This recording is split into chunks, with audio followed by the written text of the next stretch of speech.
A man walks through the streets of Montevideo. It is February 23rd, 1965. The afternoon air is heavy with humidity. The man is 65 years old, barrel-chested, his face weathered by decades of sun and salt air. He walks with the confidence of someone who believes they have outrun their past. He does not notice the sedan parked 3 blocks behind him, engine idling. He does not see the 2 men in business suits who entered the quiet residential street 10 minutes before he arrived. He does not recognize that the villa he is approaching, Casa Cupertini, a modest 2-story structure with peeling yellow paint, has been rented under a false name for exactly 14 days. The man's name is Herberts Cukurs. To the world, he is a former aviation pioneer, a Latvian Lindbergh now running a modest boat rental business in Brazil. To the men waiting inside the villa, he is something else entirely. Cukurs finally reaches the villa and enters the front door. The agents inside do not hesitate. The door closes behind him. What follows is not an arrest. There is no reading of rights, no presentation of evidence, no judge, no jury. There is only the sudden eruption of violence, the crack of wood against bone, the desperate scuffle of a powerful man fighting for his life, and finally, 2 suppressed shots. In only 10 minutes, Herberts Cukurs is dead. His body is folded into a large trunk. On top of the corpse, the operatives place a typed document. It details massacres, burnings, the murders of infants. At the bottom, a signature, those who will never forget. The men exit the villa within minutes. They do not run. They walk to separate vehicles, each heading to pre-arranged extraction points across the city. Within 4 hours, they have crossed into Argentina. A day later, they have left South America entirely. The body will not be discovered for 11 days. This was not murder. This was execution. This was the machinery of retribution, operating beyond the reach of international law, beyond diplomacy, beyond mercy. This was Mossad's answer to a simple question. What do you do when justice is impossible? This is the story of how a war criminal was hunted across an ocean, lured into a trap disguised as a business opportunity, and killed in a suburban villa while the world looked the other way.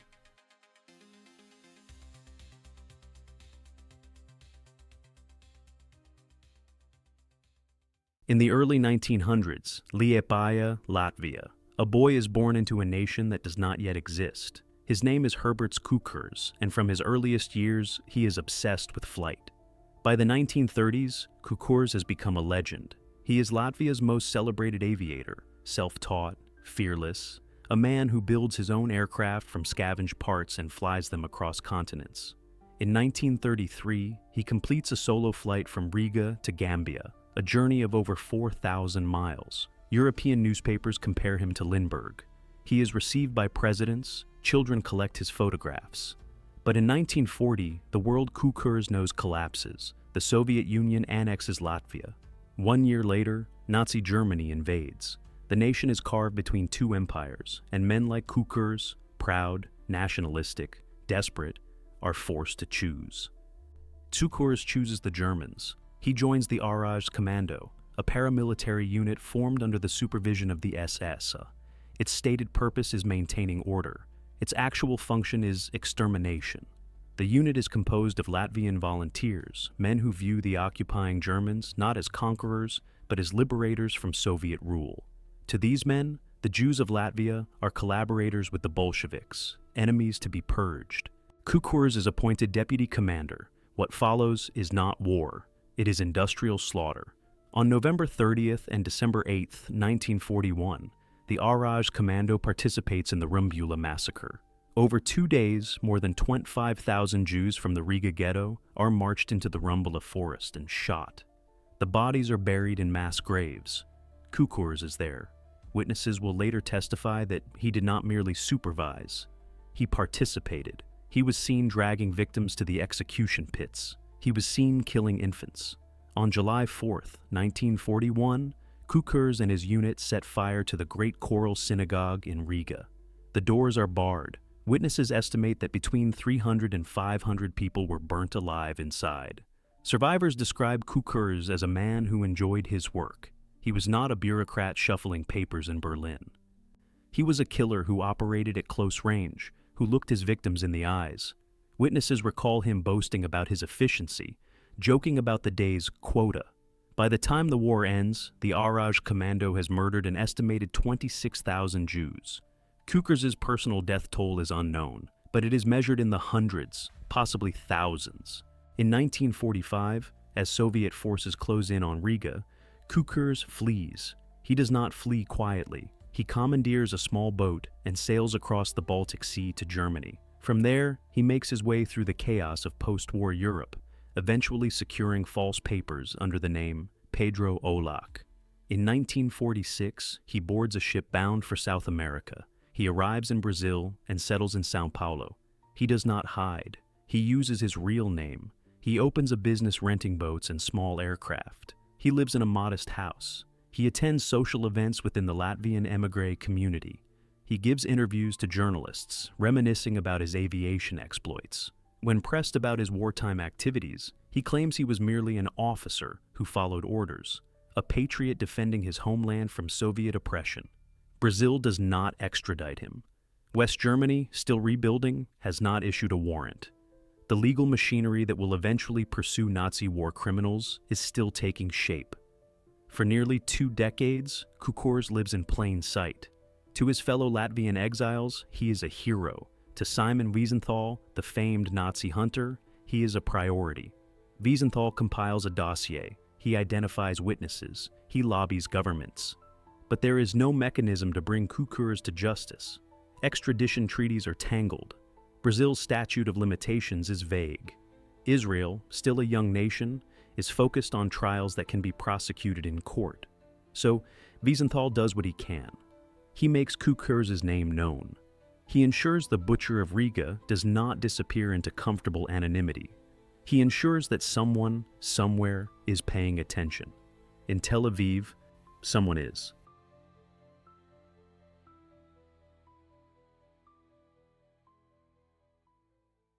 The decision to kill Herberts Cukurs is not made in anger.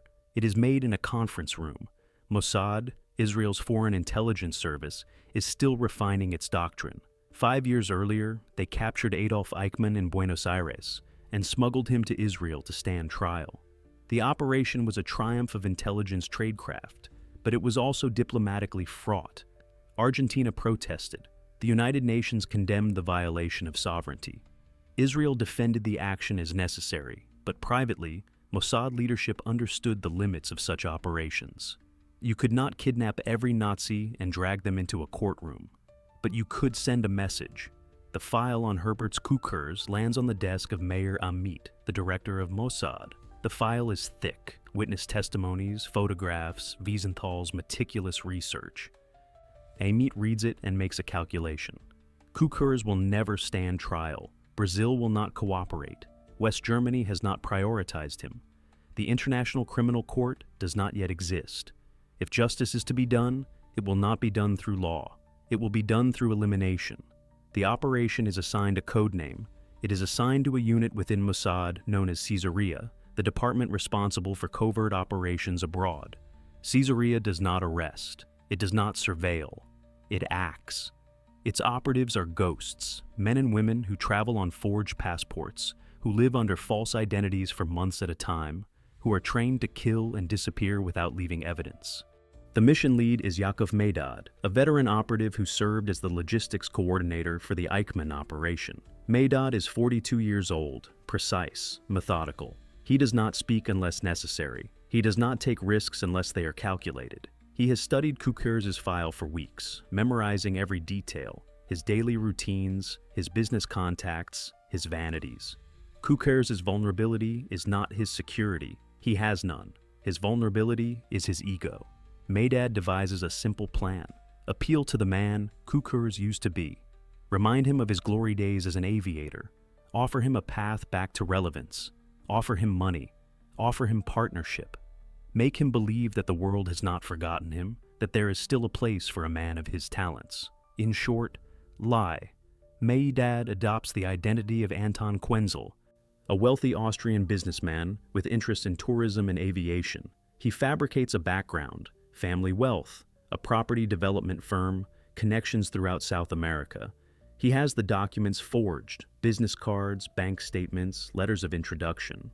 In early 1964, Meidad travels to São Paulo. He does not approach Cukurs immediately. He establishes himself first, renting an apartment, frequenting the same restaurants Cukurs does, becoming a familiar face in the Latvian exile community. He is patient. He waits for the right moment. When they finally meet, it is not by accident. It is engineered. Meidad overhears Cukurs speaking about aviation at a social gathering. He introduces himself. He expresses admiration. He mentions that he too is fascinated by aviation, that he is looking to expand into the tourism sector, that he needs someone with expertise. Cukurs is flattered. They meet again and again. Over months, a rapport develops. Meidad plays the role perfectly, asking Cukurs for advice, deferring to his experience, praising his wartime heroism. He never presses too hard. He lets Cukurs feel like the mentor, the elder statesman. And then, in late 1964, Meidad makes his pitch, a joint venture, a new aviation tourism business in Uruguay.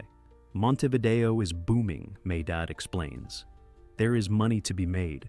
He has already secured office space. He needs a partner, someone with aviation experience, someone trustworthy. He offers Cukurs a stake in the company. Cukurs is intrigued. He is also growing older, and his boat rental business is modest at best. The idea of returning to aviation, of being respected again, is seductive. In February, Meidad invites Cukurs to Montevideo to inspect the property and finalize the partnership. Cukurs agrees. He books his flight. He does not tell his family where the office is located. He does not think to check whether Anton Quenzel is who he claims to be. He does not realize he has been marked for execution. The villa is prepared with surgical precision. Casa Cubertini is located at Calle Colombia, a quiet residential neighborhood in Montevideo. It is unremarkable, a two-story house with a small courtyard, peeling yellow paint, a tile roof. The Mossad team rents it under a false identity 2 weeks before Cukurs is scheduled to arrive. The lease is paid in cash. The landlord asks no questions. The interior is stripped. Furniture is moved into storage. The floors are covered with plastic sheeting. The windows are fitted with heavy curtains, ensuring no one can see inside. In the back room, the team stages a makeshift office. A desk, a chair, blueprints spread across the table. The illusion must hold for exactly as long as it takes Cukurs to walk through the front door. The team consists of 5 operatives. Meidad, operating as Anton Quenzel, is the lure. The others are muscle, trained in close-quarters combat, experienced in suppression and disposal. They arrive separately over the course of a week, each carrying forged Uruguayan passports. They do not stay in the same hotels. They do not meet in public. The weapons are chosen carefully. A handgun, suppressed, a hammer, no explosives, too much attention, too much collateral damage. This is not a bombing. This is personal. Meidad meets Cukurs at his hotel in Montevideo. They have dinner. Meidad is charming, enthusiastic. He tells Cukurs that the office is ready, that the paperwork is nearly complete. Tomorrow, they will finalize everything. Cukurs is excited. He speaks about the future, about the aircraft they will purchase, about the routes they will fly. Meidad listens. He nods. He smiles. On the morning of February 23rd, Meidad picks Cukurs up at his hotel. They drive to Casa Cubertini. Cukurs asks about the neighborhood. Meidad reassures him. It is quiet, professional, perfect for a business headquarters. They park outside. Meidad unlocks the front door. They step inside. The door closes behind them. What happens next lasts 6 minutes. Cukurs enters the front room. He sees the desk, the blueprints. He begins to ask a question. Before he can finish, 2 operatives emerge from the side rooms. Cukurs' instincts are sharp. He turns, realizes something is wrong. He is 65, but he is still strong. He tries to fight them off. One operative swings the hammer. It connects with Cukurs' shoulder. He staggers, but does not fall. He lunges at Meidad, trying to reach the door. Another operative tackles him. They crash into the desk. Cukurs is roaring, thrashing. For a moment, the operation teeters on the edge of failure. He is stronger than they anticipated. A third operative draws the handgun. There is no time for precision. He fires twice. Both shots strike Cukurs in the head. The roaring stops. The room is silent except for the labored breathing of the operatives. They work quickly. The body is searched, wallet, identification, keys. Everything is catalogued. The corpse is dragged to the back room, folded into the large trunk they brought for this purpose. The operatives do not speak. They have rehearsed this. On top of the body, they place the dossier, a typed document listing Cukurs' crimes in Latvia. The language is formal, legalistic, a parody of a court verdict. Taking into consideration the gravity of the charges leveled against the accused, the defendant Herberts Cukurs, residing in Brazil, is hereby sentenced to death for his crimes against the Jewish people. The accused was executed by those who will never forget. The note is signed not by Mossad, but by an invented entity, those who will never forget. Plausible deniability. The operatives seal the trunk. They clean the room, scrubbing blood from the floor, removing the plastic sheeting, restoring the furniture. By the time they are finished, the house looks undisturbed. The trunk is shoved into a closet. At 3:00, the team leaves Casa Cupertini. They separate immediately. Meidad walks to a bus stop 3 blocks away. The others take taxis to different parts of the city. By nightfall, they have crossed into Argentina. By the next morning, they are on flights to Europe. None of them will ever return to Uruguay. The trunk is discovered on March 6, 1965, 11 days after the execution. The discovery is not accidental. Anonymous phone calls are placed to journalists in West Germany and Argentina, providing the exact address of Casa Cupertini. The callers claim a fugitive Nazi war criminal has been executed. The journalists, skeptical but intrigued, contact Uruguayan police. When officers arrive at the villa, they find the front door unlocked. The house is empty. In the back room, they find the trunk. The smell is overpowering. Inside, they find the decomposing body of Herberts Cukurs. The typed note is still resting on his chest. The police photograph the scene. The body is removed. An autopsy confirms the cause of death. 2 gunshot wounds to the head. Time of death is estimated at approximately 12 days prior. The Uruguayan government is baffled. They have no jurisdiction over Nazi war crimes. They have no suspects.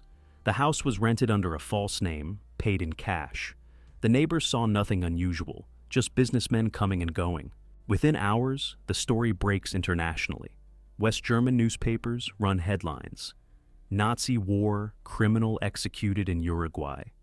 Brazilian media publish Cukurs' photograph, reminding readers that he had lived openly in São Paulo for nearly 2 decades. In Israel, the press is jubilant, though the government offers no comment.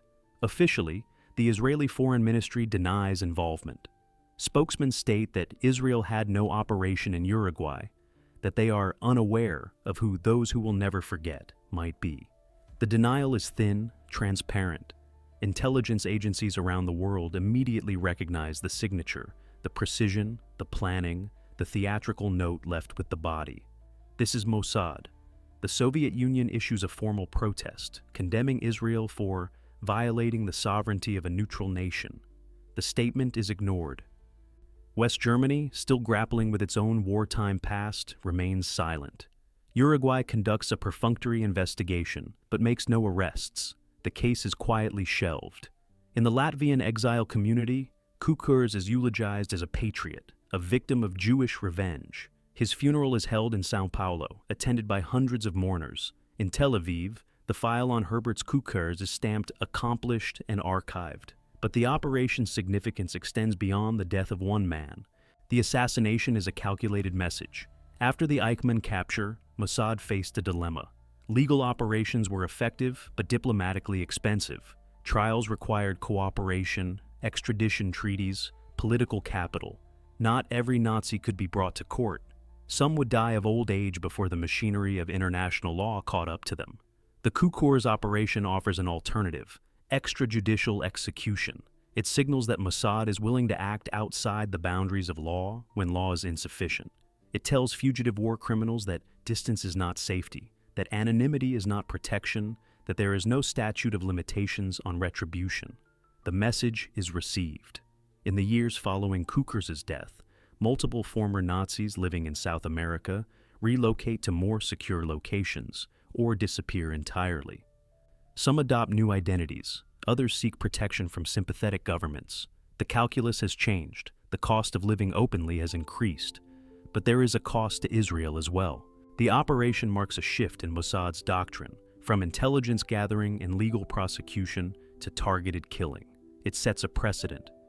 Over the following decades, Mossad will conduct hundreds of assassination operations, targeting not only war criminals but political enemies, weapons developers, terrorist leaders.